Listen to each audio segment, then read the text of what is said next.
ধন্যবাদ আপনাকে। সুর সম্রাট উস্তাদ আলাউদ্দিন খাঁর স্মৃতিধন্য এই ব্রাহ্মণবাড়িয়া নবীনগর উপজেলা। এই নবীনগর উপজেলার যে ব্রাহ্মণবাড়িয়া ৫ নির্বাচনী আসন, এই ৫ নির্বাচনী আসনে কিন্তু এখন ৮ জন প্রার্থী প্রতিদ্বন্দ্বিতা করছেন এবং এখানে ধানের শীষের প্রতীকের প্রার্থী রয়েছেন এবং স্বতন্ত্র প্রার্থী রয়েছেন। এখানে ধানের শীষের প্রার্থীর সাথে স্বতন্ত্র প্রার্থী যিনি এখানকার তার উনার বাবাও কিন্তু এখানে সংসদ সদস্য ছিলেন এবং ওনারা কিন্তু সকাল থেকে একদম কাক ডাকা ভোর থেকে মধ্যরাত পর্যন্ত প্রত্যেকের ভোটারদের দ্বারে দ্বারে যাচ্ছেন। আমি আছি এখন কুড়িগড় বাজারে এবং সেখানে আমার আমার সাথে দেখা হয়েছে যে তাপস যিনি নির্বাচন করছেন ফুটবল প্রতীকে। আমি একটু কথা বলতে চাইবো এখানকার মাঠের অবস্থা কি, ভোটের মাঠে বা আপনার কি কোনো আশঙ্কা করছেন? আলহামদুলিল্লাহ। আমরা বিসমিল্লাহির রহমানির রহিম। আসসালামু আলাইকুম এটিএন নিউজকে এবং আপনাদের দর্শকদেরকে। আমরা কাজ করে যাচ্ছি এখন পর্যন্ত। আমরা ২১ ইউনিয়ন এবং পৌরসভা মিলিয়ে প্রায় ২০০টার উপরে গ্রাম, এবং আমরা আলহামদুলিল্লাহ এখন পর্যন্ত যথেষ্ট ভালো ভালো সাড়া পেয়েছি।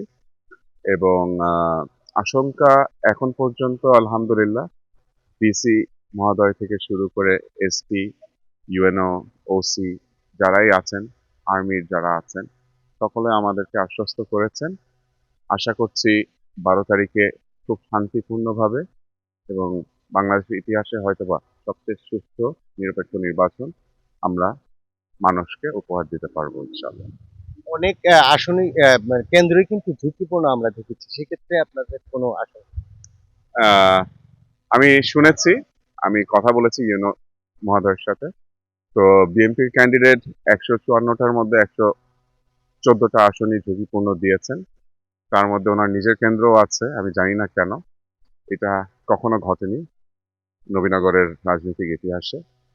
তো এইবার আমি আমার যে কেন্দ্রগুলো আছে, আমি আশা করি সমস্যা হবে না। আমি ৩০ থেকে ৩৪টার মতন ঝুঁকিপূর্ণ কেন্দ্র দিয়েছি, যেখানে মনে করছি হয়তোবা অপ্রত্যাশিত কিছু ঘটতে পারে, just for the security and safety of voters.